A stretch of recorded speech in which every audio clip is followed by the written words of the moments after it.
बा आपको स्वागत जन आम चैनल माध्यम कौन कहे जेहेतु आम जाना पाचे ये महापुरुष लिखित अच्छी पूर्व जे जब 33 जिला हम से कलीर माने अंतिम पर्याय बोली धारा जाए तो आम जहाँ जानू खूब शीघ्र 33 जिला हवा जाऊँगी निर्वाचन मंडल जो अच्छी 147 विधानसभा अच्छी आहरी वृद्धि हम पंचायत वृद्धि हम सब वृद्धि हम 33 जिला हम आपको लेकिन महापुरुष मैंने केवे कहते कौन कटिव ओम अच्युताय नमः अनंताय नमः गोविंदाय नमः जशवंताय जगन्नाथाय बलरामाय नमः नमः ओम पंचशका रक्षित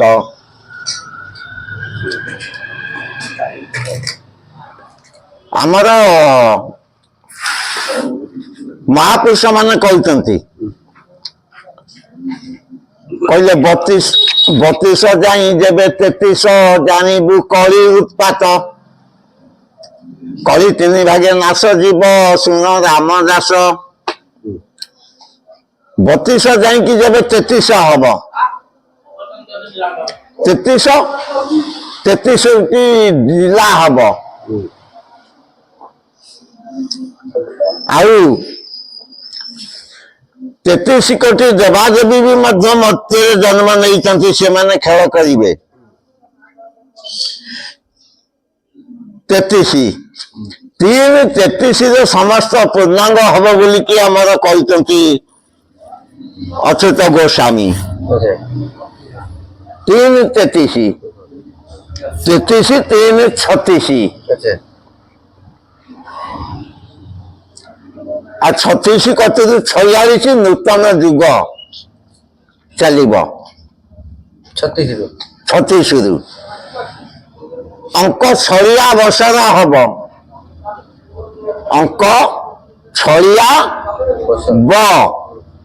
बुझल अच्छा 6 को उल्टे दियो 42 अंक सुधा समस्त खेल सजीव अच्छा एटा पंचशकांकर मालिका ये अधम विधिवत लगे तर्जमा करी आम जो भगवान जन्म हेबे कलकी तांकर भी 33 गोटी दांत थिबो सेटा बड़ कथा सेटा हला बड़ कथा आउ पाद तले बड़ी राजा आश्रय नहीं जानब से प्रकृत कल्की जन्म नहीं सारे जने अच्छी रुचिक पर्वत आमर हूँ आंध्र बॉर्डर रुचिक पर्वत रुचिक पर्वत गोटे अच्छी आमर बांकी चर्ची खाई पाखे बांकी चर्ची खाई पाखे अच्छा बर्तमान आमर कृष्णचंद्र आउ कल्की स्वयं अच्छा आमर महेंद्रगिरी बा रुचिक पर्वत महेंद्रगिरी महेंद्रगिरी से आसबे रेवती मीन आसबे दिन भितर जो रेवती मीन भितर रेवती मीनटा हाँ चलिलानी 2025 मसीहा 6 मास कतरू चलिलानी रेवती मीन अबिका 2.5 वर्ष चलिब 2.5 वर्ष भितर भगवान पलि आसिक आविर्भाव हेबे निजे कल्की अच्छा से महेंद्रगिरी साधना रत ना कोन महेंद्रगिरी से जोगे अच्छी बसचंती तपस्या रे मतलब ताकू के जानि परिबे ना नहीं सेमति किछि जानि परनथि लोक जानि परिबे ना से गुप्त भाव रे अछंती अच्छा जो महेंद्रगिरी परशुराम को ठारू युद्ध विद्या शिक्षा जो कथा से कथा परशुराम को ठारू अस्त्र शस्त्र शिक्षा करिवे बलदेव कल्की भगवान आउ କଳା ପ୍ରକାଶ ହବ ପରଶୁରାମଙ୍କ ଠାରୁ ବଳଦେବଙ୍କ ଉପରେ। ବଳଦେବଙ୍କ ଦେହକୁ ଶକ୍ତି, ପରଶୁରାମଙ୍କର ଶକ୍ତିରେ ପରିଚାଳିତ ହେଇକି ମେଷ ସଂହାର କରିବେ କିଏ? ଭଗବାନ ଅନନ୍ତ ନାରାୟଣ। ହଁ, ସେ ସମୟଟା ସେ ହେଲେ ଚନ୍ଦ୍ର କେଶରୀ, ଲଲାଟ କେଶରୀ ବାଙ୍କି ଋତିକ ପର୍ବତରେ ଅଛନ୍ତି। ମାନେ କଳ୍କି ବଳରାମ ଦି ଜଣ କଥା କହୁଛନ୍ତି ନା କଣ? କୃଷ୍ଣ ବଳରାମ ଦି ଭାଇ। ଆଚ୍ଛା, ଯୋଉ ଯିଏ ସାଧନା କରୁଛନ୍ତି ଏଠି ଆପଣଙ୍କର ମହେନ୍ଦ୍ରଗିରିରେ ସିଏ ହଉଛନ୍ତି କିଏ? ସେ ହେଉଛନ୍ତି ବଳଦେବ ସାକ୍ଷାତ, ଅନନ୍ତ ଯିଏ ଅନନ୍ତ ନାରାୟଣ, ଶେଷଦେବ ନାଗ। ନାଗ, ଶେଷ ନାଗ ଅନନ୍ତ। ଆଚ୍ଛା, ଇଏ ହଉଛନ୍ତି କୃଷ୍ଣ। କୃଷ୍ଣଚନ୍ଦ୍ର ଭଗବାନ। ଆଚ୍ଛା, କଳ୍କି ତାହେଲେ କାହାକୁ କୁହାଯିବ? କଳ୍କି ହେଲେ ବଳଦେବ, ଅନନ୍ତ ଯିଏ। ଅନନ୍ତ। ଆଚ୍ଛା ଆଚ୍ଛା, କୃଷ୍ଣ ହେଲେ ତାଙ୍କର ପରିଚାର, ମାନେ କାହ୍ନୁ ପରିଚାର କାହ୍ନୁ ପରିଚାର। ଯୋଉ ଲେଖା ହେଇଛି ହଁ, ବଳଦେବ ରାଜ କାହ୍ନୁ ପରିଚାର, ଯାଜ ନଦିଏ ସେଇ ଦିନ। ହଁ, କିନ୍ତୁ ବଳଦେବଙ୍କର ଆଜ୍ଞାଧୀନ ରହିବେ କାହ୍ନୁ, କୃଷ୍ଣ ନିଜେ ଭଗବାନ। କୃଷ୍ଣ ଭଗବାନ। ଆଚ୍ଛା, ସିଏ ମାନେ ଅଲ୍ଟରନେଟ୍ ହଉଛି ମାନେ ଯେତେ ସତ୍ୟ ତ୍ରେତା ଦ୍ୱାପର ଏଇଟା କଳି। ଯୋଉ ଚାରିଟା ଯୁଗରେ କେତେବେଳେ ରାମଙ୍କର ପାୱାର ଦିଆଯାଇଛି, କେତେବେଳେ କୃଷ୍ଣଙ୍କୁ ପାୱାର ଦିଆଯାଇଛି। ଏଥର କିନ୍ତୁ ମାନେ ବଳରାମ ବା ଶେଷ ନାଗ ଯୋଉ ଅଛନ୍ତି ଦେବ ତାଙ୍କୁ ପାୱାର ଦିଆଯାଇଛି କଳ୍କି ବୋଲି ନା କଣ? ଆମର ମହାପୁରୁଷ ଅଚ୍ୟୁତ କହନ୍ତି ସତ୍ୟ ଶେଷ ଦେବ ନୃସିଂହ ହଇଲେ ତାଙ୍କ ମନ୍ତ୍ର ଯାହା ତେତେୟା ଯୁଗରେ ଶ୍ରୀରାମ ଅବତାରରେ ଗୃହକ ପାଇଲା ତା। ବୁଝିଲେ? ତେତେୟାରେ ଯେ ଲକ୍ଷ୍ମଣ, ଦ୍ୱାପରରେ ସେ ବଳଦେବ। ତେତେୟାରେ ଯିଏ ରାମ, ସେ ଦ୍ୱାପରରେ କୃଷ୍ଣଚନ୍ଦ୍ର ଭଗବାନ। ଆଉ କଳିଯୁଗରେ ରେବତୀ କାନ୍ତ ବଳଦେବ ହିଁ ହେଉଛନ୍ତି ଅଲ ୱାର୍ଲଡ ଭିତରେ ହିରୋ। କିଙ୍ଗ ଅଫ ଟେରର ଭାବେ ମୁଁ ଆସି ପହଞ୍ଚିବି ଏ ଧଳା ଧାମେ। କଳ୍କି ଏଇଟା ଆମର ଆମେରିକାର ଜଣେ ସାଧୁ ନେଷ୍ଟ୍ରୋଡମସ ତାଙ୍କର ଆମର ଏଇଟା ବାଇବେଲ ରିଭେଲେସନ କରିକି କହିଛନ୍ତି। ଆମେରିକାର ନୁହଁ, ସେ ଅନ୍ୟ ଜର୍ମାନ। ନେଷ୍ଟ୍ରୋଡମସ ସେ ଇଂଲିଶରେ ଲେଖିଛନ୍ତି 199 କିଙ୍ଗ ଅଫ ଟେରର ଭାବେ ମୁଁ ଆସି ପହଞ୍ଚିବି ଏ ଧଳା ଧାମେ। କେବେ ଆସିବେ? ସେ ଏଇ ରେବତୀ ମିନରେ ଆସିକି ପହଞ୍ଚିବେ ଆମର ଓଡିଶା ମାଟିରେ। ହଁ, ଆଚ୍ଛା, ତାଙ୍କର ଏବେ ମାନେ ତପସ୍ୟା ରତ ଅଛନ୍ତି ଆମର ତପସ୍ୟାରେ ଅଛନ୍ତି। ସେ ମହେନ୍ଦ୍ରଗିରି ଏଠି ଯାଇକି ଆମର ଆନ୍ଧ୍ରା ବର୍ଡର ଗଞ୍ଜାମ ଲାଷ୍ଟ ମୁଣ୍ଡ ଦିଗି ପଣ୍ଡି ଗଜପତି ଜିଲ୍ଲାରେ ଯାଉଛି ଏବେ। ଆଉ ଆଗରୁ ଗଞ୍ଜାମରେ ଯାଉଥିଲା, ଏବେ ନାଇଁ, ସେଇଟା ଗଜପତି ଜିଲ୍ଲାରେ ଯାଉନି। ଏବେ ଯାଉଛି। ହଁ, ଏବେ ହେଇଥିବ ଗଜପତି ଡିଷ୍ଟ୍ରିକ୍ଟ। ଆଗରୁ ଥିଲା ଗଞ୍ଜାମରେ। ଗଞ୍ଜାମ। ଆଚ୍ଛା, ସେ ମହେନ୍ଦ୍ରଗିରିରେ ଏବେ ମହେନ୍ଦ୍ରଗିରିରେ ତପସ୍ୟା ଆସିଲା ପରେ କଣ ଲୀଳା କରିବେ ନିଜେ? ଲୀଳା ଆସିବେ ବୋଇଲେ ସମ୍ପୂର୍ଣ୍ଣ ସଂହାର ପର୍ବ ସେ ଆରମ୍ଭ କରିବେ। ସେ ଏକୁଟିଆ ରହିବେ ନା ତାଙ୍କ ସହିତ କୃଷ୍ଣଚନ୍ଦ୍ର ରହିବେ, ଅଷ୍ଟ ସଖା ରହିବେ, ଅଷ୍ଟ ସଖା, ଦ୍ୱାଦଶ ଗୋପାଳ, 64 ନାୟିକା ଏମାନେ ରହିକି ତାଙ୍କର ଖେଳ ଆରମ୍ଭ ହବ। 64 ନାୟିକା ଯିଏ ଦ୍ୱାପର ଯୁଗରେ ଥିଲେ। ତାହେଲେ ଯୋଉ ମାନେ ଏବେ ଯୋଉ ଚାଲିଛି ମିନ ଯୋଉ କଥା କହୁଛ ରେବତୀ ମିନ, ସେଇ ମିନ ଭିତରେ ପ୍ରଭୁ ଆବିର୍ଭାବ କରିବେ।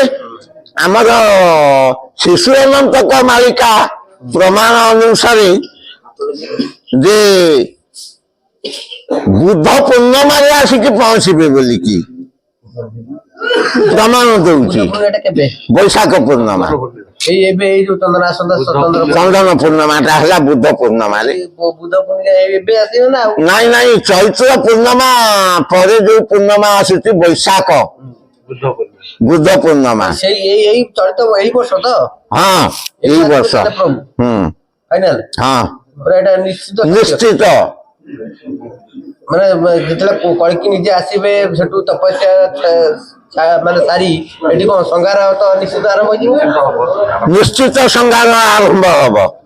ଆପଣମାନେ ଶୁଣୁଛନ୍ତି ବାବା ଯୋଉ ଭାବେ କହୁଛନ୍ତି ଏବେ ମହେନ୍ଦ୍ରଗିରିରେ ନିଜେ କଳ୍କି ଯିଏ ଅଛନ୍ତି ଶେଷଦେବ ଅନନ୍ତ ବୋଲି କହୁଛନ୍ତି ସେ ଏବେ ତପସ୍ୟାରତ ଅଛନ୍ତି ଏବଂ ଏବେ ଯୋଉ ବୁଦ୍ଧ ପୂର୍ଣ୍ଣିମା ଆସୁଛି ବୈଶାଖ ପୂର୍ଣ୍ଣିମା ଚନ୍ଦନ ପୂର୍ଣ୍ଣିମା ସେଇ ଦିନ ହିଁ ଏଠି ଆସିବେ ଧରାପୃଷ୍ଠକୁ ବା ଧରାପୃଷ୍ଠ ତ ଅବତରଣ କରିଛନ୍ତି ତଥାପି ତାଙ୍କର ସଂଗାର ଲୀଳାଟା ଆରମ୍ଭ କରିବେ। ଆଚ୍ଛା ଆଚ୍ଛା ତାଙ୍କ ସହିତ ବି ସମସ୍ତେ ଦେବାଦେବୀ ରହିବେ କୃଷ୍ଣ ଭଗବାନ ବି ନିଜେ ବି ରହିବେ ତାନୁ ପରିଚାର ଯୋଉ କଥା କୁହାଯାଏ। ଆମର ହନୁମଞ୍ଚେଶ୍ୱର ଗିରିରେ ବୁଦ୍ଧ ପୂର୍ଣ୍ଣିମା ଦିନ ଆସିକି ପହଞ୍ଚିବେ ବୋଲିକି ପ୍ରମାଣ ରହିଛି। ରାମେଶ୍ୱର ହନୁମଞ୍ଚେଶ୍ୱର ଗିରି ମାନେ ସେ କଣ ଆସିବେ ତାକୁ ସ୍ୱଚକ୍ଷୁରେ ଦେଖିବେ ନା ସୂକ୍ଷ୍ମରେ ଆସିବେ ଏଇଟା କଥା ଟିକେ ସେ ଲୋକ ସ୍ୱଚକ୍ଷୁରେ ଦେଖିବେ ଏମିତି କଥା ହଁ। ଏଇ ଏବେ ଯୋଉ ଆସୁଛି ଏଇ ଯୋଉ ବୈଶାଖ ପୂର୍ଣ୍ଣିମାରେ ଆସିବେ ଲୋକ କିଛି ଗୁଡିଏ ତାଙ୍କର ସ୍ୱଚକ୍ଷୁରେ ଦେଖିବେ ସତ୍ୟ କଥା ଏଇଟା ଧ୍ରୁବ ସତ୍ୟ। କେମିତି କଣ କୋଉଠି ଲେଖା ହେଇଛି ଆପଣ ଏତେ ଦୂର କହୁଛନ୍ତି ଯୋଉ ଏଇଟା ଶିଶୁ ଅନନ୍ତ ଲେଖିଛନ୍ତି ସଟ୍ଟା ମଡାନ ରୂପକ ଏକ ଗ୍ରନ୍ଥରେ ଅଚ୍ୟୁତ ଆକୁ ଲେଖିଛନ୍ତି ଗୁପ୍ତ ମାଳିକା ଆଉ ମହି କଳ୍ପରେ ବି ମଧ୍ୟ ଲେଖିଛନ୍ତି।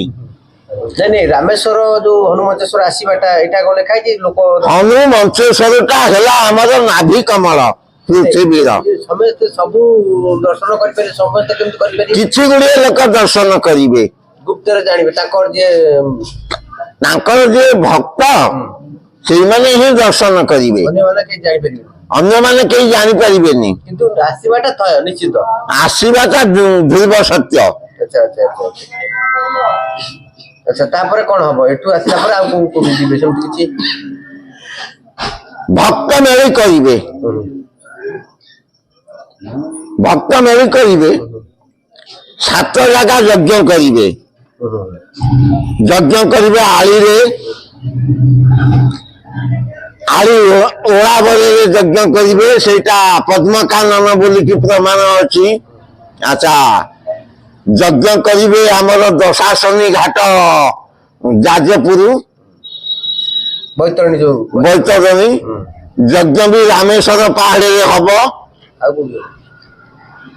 ଆଉ ଯଜ୍ଞ ହବ ମଣିନାଗ ଅଛନ୍ତି ଯୋଉ ଆମର ନାଇଁ ମଣିଭଦ୍ର ପାହାଡ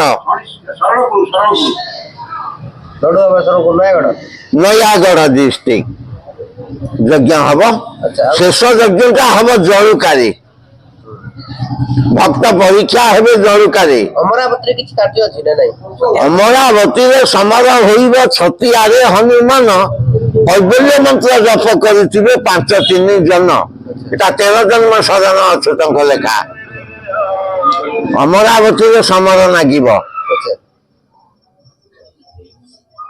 ପ୍ରଭୁ ଯେତେବେଳେ ଆସିବେ ଛତିଆ ପ୍ରଭୁ ଡାଇରେକ୍ଟ ଛତିଆ ଆସିବେନି ଅମରାବତୀରେ ଆସିକି ପହଞ୍ଚିବେ।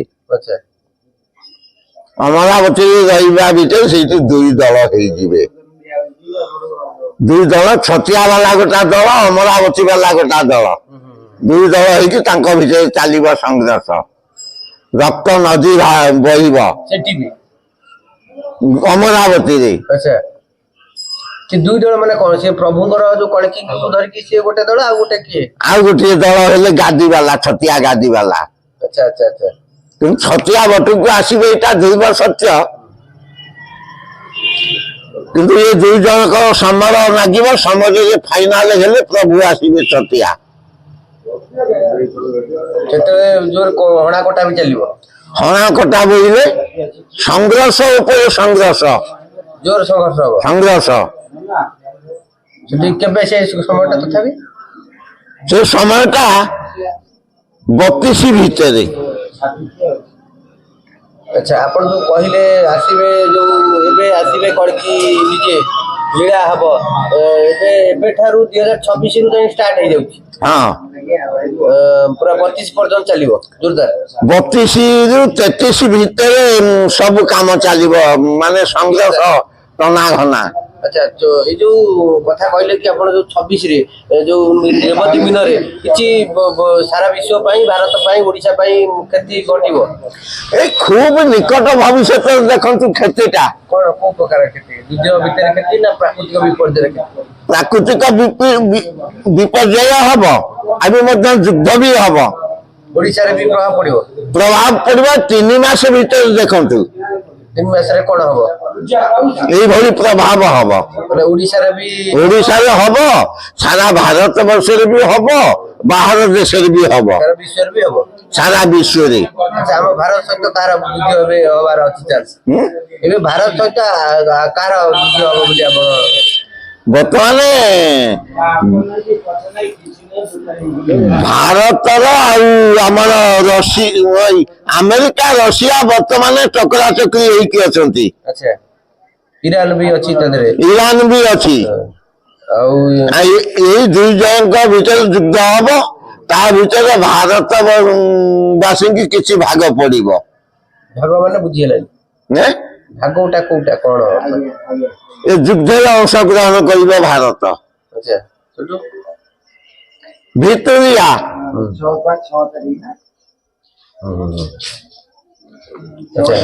ବିଜେପି ଶାସନରେ ସାରା ପୃଥିବୀ ଧ୍ୱଂସ ପାଇବ। ବିଜେପି ଆଗାମୀ ଇଲେକ୍ସନରେ ବି ବିଜେପି ଆସିବ, ମହାପୁରୁଷ ଅଚ୍ୟୁତ କହିଛନ୍ତି। ମହାସୁରବନ୍ତ ଭକତ ସେଇ ରାମ ରାଜ୍ୟ କରିବ ଭାରତ ଭୂଇଁ। ରାମ ମନ୍ଦିର ଅଯୋଧ୍ୟାରେ ପ୍ରତିଷ୍ଠା ହେଇଯାଇଛି, ଶ୍ରୀରାମ ଧ୍ୱଜା ବି ଉଡି ଯାଇଛି, ସତ୍ୟଯୁଗ ବି ତିଆରି ଚାଲିଛି ଗାଁ ଗହଳି ପୁରପଲ୍ଲୀ ଅଞ୍ଚଳରେ, ରାସ୍ତାଘାଟ ଭଲ ମନ୍ଦ ସବୁ କିଛି ସବୁ ନୂତନ ଯୁଗ ଗଢା ଚାଲିଛି। ବିଜେପି ଭକ୍ତ ହିଁ ବଳରେ ବିଜେପି ବଳରେ ବଳଦେବ, ଏ ଭକ୍ତ ଭଗବାନ ଭିତରେ ତାଙ୍କର ଲୀଳା ଚାଲିବ। ଏବେ ବି ଚାଲିଛି ଗୁପ୍ତ ଭାବରେ, ଆଗକୁ ଚାଲିବ ସମ୍ପୂର୍ଣ୍ଣ ପ୍ରକାଶିତ ଭାବରେ। ଆଚ୍ଛା, ଯୋଉ ରାମ ମନ୍ଦିରରେ କେବଳ ଏଇଟା ମାନେ ପ୍ରଭୁ ପୂଜା ପାଉଛନ୍ତି ଏଠି ଅଯୋଧ୍ୟାରେ, ଅନ୍ୟ ଯୋଉ ଅଛନ୍ତି ଲକ୍ଷ୍ମଣ ସୀତା ଆଉ ଆପଣଙ୍କର ମହାବୀର ହନୁମାନ, ସେ ମଧ୍ୟ ସମ୍ପୂର୍ଣ୍ଣ ହେବେ ପୂଜା ପାଇବେ ନା? ରାମ ମନ୍ଦିର ବୁଝିବାକୁ ଗଲେ ଦଶରଥଙ୍କର 4 ପୁଅ 4 ବଧୂ ଆଉ ସଙ୍କଟମୋଚନ ହନୁମାନ, ତା ଭିତରେ ଅଯୋଧ୍ୟା ମାଟିରେ ଯୋଉମାନେ ବି ଜନ୍ମ ହେଇଛନ୍ତି ସେମାନେ ବି ପୂଜିତ।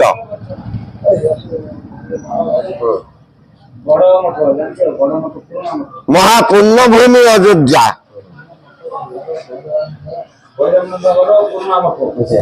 ସେ ଅଚ୍ୟୁତ ଚେରଜନ୍ମ ଶରୀରରେ ଲେଖିଛନ୍ତି, ଭାନୁ 7 ହୋଇବେ ଅନେକ, ଗୁପ୍ତ ଅଯୋଧ୍ୟା ପୁରୀ। ରତ୍ନ ସିଂହାସନରେ ବିହର କରିବେ ବନ ବିହାରୀ। ବନ ବିହାରୀ କିଏ? ପ୍ରଭୁ ରାମ।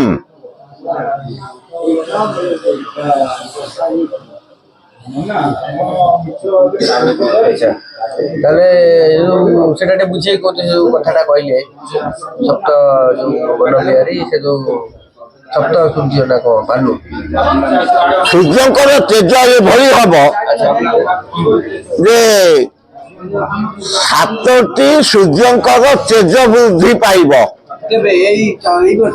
ଏଇ ବର୍ଷ ଠାରୁ। ଚାଲିଗଲା ବାଟରେ ଲୋକ